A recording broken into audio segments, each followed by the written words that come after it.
yang disebut obesitas itu adalah jika lemak yang mana sih yang paling berbahaya gitu ya.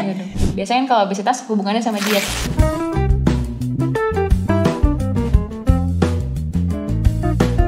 Halo sahabat Hermina, berjumpa lagi dengan saya Dea Anindita. Nah, hari ini dari Hermina Bogor kita akan melakukan podcast bersama dengan salah satu pakar dari Hermina Bogor, ada Dr. Ana, spesialis gizi klinis. Boleh Selamat sore. sapa dulu deh mungkin. Ya. Halo teman-teman ya. Apa kabar semua? Jadi hari ini kita bakalan bahas tentang obesitas ya dok ya, karena kan kalau dilihat trennya ini lagi banyak nih dok. Nah sebenarnya tuh apa sih dok obesitas tuh kalau per definisinya dok? Jadi yang disebut obesitas itu adalah jika kita mempunyai massa lemak di dalam tubuh yang berlebihan, yaitu lebih dari 25-30%. Nah angka ini berbeda-beda tergantung dari jenis kelamin dan usia. Kalau seorang laki-laki muda sebaiknya jangan mempunyai massa lemak lebih dari 20%. Kalau wanita muda jangan lebih dari 28%. Tapi kalau misalnya dia berusia lebih dari 35 tahun, massa lemaknya dengan sendirinya akan naik lebih tinggi. Bisa sampai 30%. Nah, kalau laki-laki ya di bawahnya itu dibandingkan dengan wanita. Itu yang dikatakan sebagai obesitas. Tapi kita juga bisa menggunakan kriteria indeks massa tubuh, yaitu berat badan dibagi dengan tinggi badan yang dalam meter di kuadrat.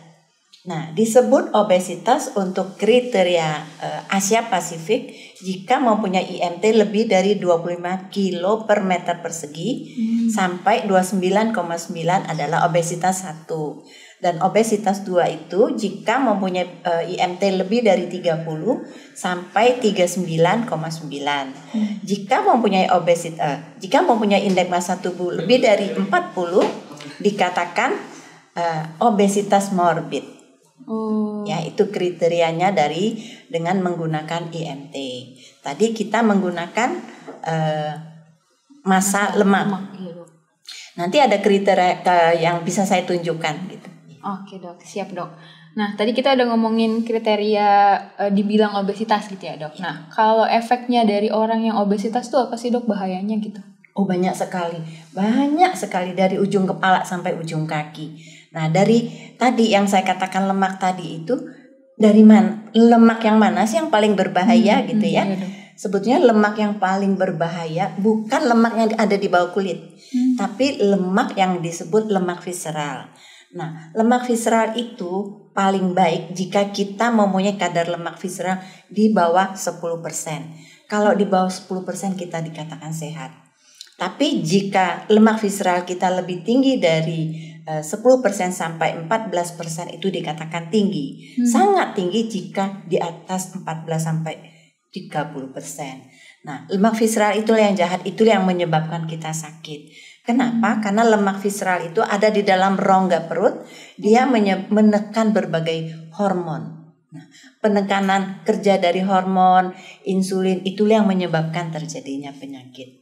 Nah, apa efeknya jika kita obes mulai dari ujung kepala sampai ujung kaki? Coba ya, kalau seorang obes dia geraknya susah, berjalan susah, kena udara yang panas sekali, tidak nyaman sama sekali, berkeringat. Kalau berjalan, telapak kakinya akan sakit, yang disebut sebagai fasciitis plantaris. Kemudian akan terjadi nyeri lutut, yaitu osteoartritis. Di rongga perut yang besar akan menekan diafragma, dia susah bernapas. Jalan sedikit menggeh-menggeh, gitu ya. Dia akan menekan kerja insulin, sehingga terjadilah diabetes tipe 2. Lemak yang banyak di dalam tubuh akan masuk ke dalam hati. Padahal hati kita tahu memetabolisme berbagai bahan, termasuk kolesterol, sehingga kolesterolnya akan tinggi.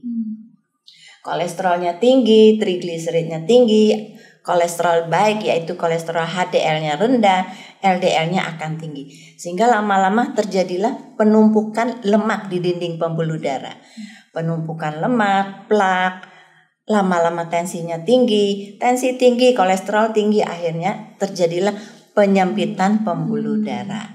Kalau terjadi penyempitan pembuluh darah, penyakit berikutnya adalah stroke dan serangan jantung.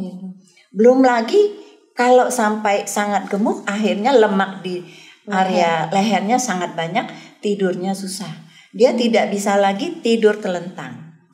Kalau tidur telentang, tidurnya akan ngorok. Saat ngorok, napasnya berhenti-berhenti. Waktu napasnya berhenti, berarti oksigen di dalam otak akan naik tinggi. Dia nggak dapat oksigennya nggak dapat, CO2-nya akan naik tinggi. Yang terjadi adalah neuronnya akan mati. Satu kali dia berhenti napas, neuron akan mati beberapa ribu. Bayangkan sepanjang malam napasnya berhenti berapa kali, ya kan? Jadi bangun-bangun tidur besok dia akan sangat lelah, ngantuk kan? Nah, seseorang yang obes dan ngantuk, apa yang akan terjadi kalau dia nyetir? Oh iya, bahaya ya. Bisa bahaya, bisa tabrakan kan? Nah, belum lagi efek psikologisnya. Orang yang obes tuh sering dipandang aneh gitu kan. Susah cari kerja, susah bergaul, akhirnya depresi. Belum lagi faktor risiko untuk jadi kanker. Ya, banyak sekali jadi. Oke, Dok. Berarti benar Dok, dari atas sampai bawah, Betul. dalam luar semua ada efeknya, Semuanya, Dok. iya. Nah, berarti kan kalau gitu kita harus ngubah tuh, Dok. Gimana supaya nggak obesitas? Nah, Iya. untuk orang-orang yang mau diet nih, Dok. Nah, biasanya kan kalau obesitas hubungannya sama diet. Nah, itu sebenarnya apa sih, Dok, yang perlu kita lihat atau perlu kita persiapkan sebelum kita milih mau diet A atau diet B gitu, Dok? Betul, banyak sekali yang harus kita ketahui. Pertama, kita harus tahu pola makannya dia. Dia itu biasanya kalau kita di sini ya, ada orang yang sehari makan harus 3 kali. Dan dia harus makan nasi. Kalau tidak makan nasi, dia nggak bisa. Nah, berarti kita tidak bisa memberikan diet yang aneh-aneh. Kita harus memberikan dia diet yang sesuai dengan pola hidup dia. Ya, dengan pola gaya makan dia. Kemudian kita harus tahu berapa banyak yang dia makan. Sehingga kalau kita mengurangi asupannya tidak bikin dia kaget. Nanti lama-lama, waduh saya kelaparan, saya nggak mau diet begini gitu kan. Yang paling penting adalah kita harus memberi dia diet yang mudah untuk diakses dan sesuai dengan kehidupan dia. Dan yang paling penting adalah sesuai dengan penyakitnya. Apakah obesnya dia disertai penyakit apa tidak? Apakah ada komorbid apa tidak? Jadi kalau misalnya dia ada komorbidnya diabetes, tentu diet yang kita berikan adalah sesuai dengan diabetesnya. Kalau diabetesnya disertai dengan gangguan fungsi ginjal, pada pasien lain kita bisa berikan diet dengan tinggi protein, pada pasien ini tidak bisa. Jadi kita harus memberikan diet sesuai dengan gaya hidup dia, sesuai dengan penyakit yang melatar belakanginya, sesuai dengan kebiasaan makannya. Begitu. Berarti kalau buat diet itu memang harus konsultasi dulu ya, Dok ya, baiknya ya. Sebaiknya. Jadi kita jangan meniru-niru diet seseorang, karena kebutuhan kita tidak sesuai, tidak sama dengan tubuh orang lain. Dan yang paling penting sebelum kita memulai diet ada satu lagi. Kita harus kenal komposisi tubuh kita. Komposisi tubuh. Komposisi tubuh satu orang dengan yang lain tidak sama. Laki berbeda dengan perempuan. Tua berbeda dengan yang muda. Seorang yang olahragawan berbeda dengan yang tidak terbiasa olahraga. Begitu. Nah, terus Dok, kita nyambung ke yang bahasan sebelumnya dulu, Dok. Nah, kalau gitu kita harus berapa lama sih, Dok, evaluasi berat badan misalnya pas lagi diet? Ada yang apakah besoknya habis ini diet besok langsung ngecek atau gimana, Dok gitu? Betul, banyak sekali yang begitu. Habis dia langsung besok ditimbang. Loh, kok saya nggak turun? Ya, kalau kita nimbang setiap hari stres kita. Paling ideal seminggu sampai 2 minggu. Baru kontrol kembali ke dokter. Kalau kita mau nimbang di rumah ya nggak apa-apa lah. Jangan setiap makan ditimbang, makan ditimbang. Stres sendiri nggak kelihatan ya. Idealnya antara seminggu sampai 2 minggu. Kalau kelamaan hilang jejak apa yang diajarkan oleh dokter, sehingga lupa dia apa anjurannya gitu. Udah lupa lagi, akhirnya dia makannya kembali ke yang nggak benar gitu. Oke, jadi harusnya tuh diet nggak bikin stres ya, Dok ya, harusnya dinikmati. Iya, betul. Oke dok, terus ada lagi nih dok orang-orang yang pengen cepet. Nah dia pakai obat tuh dok. Nah jadi ada obat-obatan yang mungkin penggunaannya dari dia sendiri gitu dok, karena dia tahu bisa bikin kurus. Nah kalau yang kayak gitu gimana sih dok? Kira-kira boleh atau enggak? Iya, banyak sekali obat-obatan diet yang dari yang sederhana sampai yang canggih gitu ya. Banyak bisa menurunkan berat badan, tapi yang diturunkannya apa?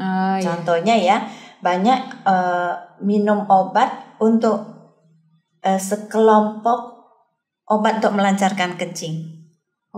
Jadi habis minum obat itu pipisnya banyak. Kalau ditimbang berat badannya turunnya banyak sekali.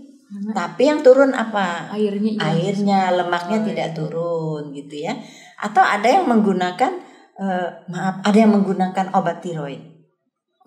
Diberikan obat tiroid. Kita tahu ya, kalau kita hipertiroid apa yang terjadi? Kecepatan metabolisme kita naik tinggi sekali. Memang berat badannya akan turun, tapi apa yang hilang? Ya, jadi tetap kita harus tahu, jangan pakai obat yang sembarangan. Ada juga obat-obatan, katanya obat yang bikin kita seger, tidak capek, tidak ngantuk. Habis minum obat itu apa yang terjadi? Jantungnya berdebar cepat. Memang metabolic rate-nya naik tinggi, berat badannya akan turun, tapi jantungnya berdebar. Efek sampingnya ya. Efek sampingnya. Jadi tetap kita harus menggunakan obat-obat yang ada evidence base-nya, jangan sembarangan begitu. Oke dok. Ya. Jadi kalau kita tarik kesimpulannya nih ya dok, dari yang tadi udah kita bicarain, berarti kan memang kalau untuk diet seharusnya sebaiknya sih kita konsultasi dulu. Betul. Kemudian kita pelajari dulu nih dietnya mau yang seperti apa.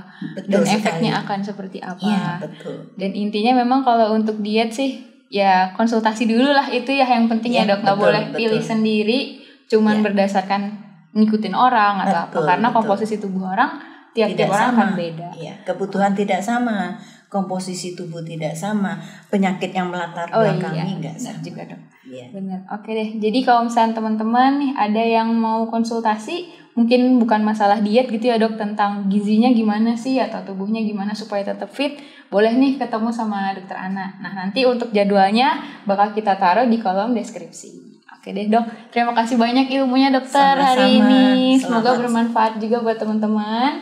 Kita dadah-dadah dulu dok, boleh? Dadah, terima kasih teman-teman. Saya tunggu ya.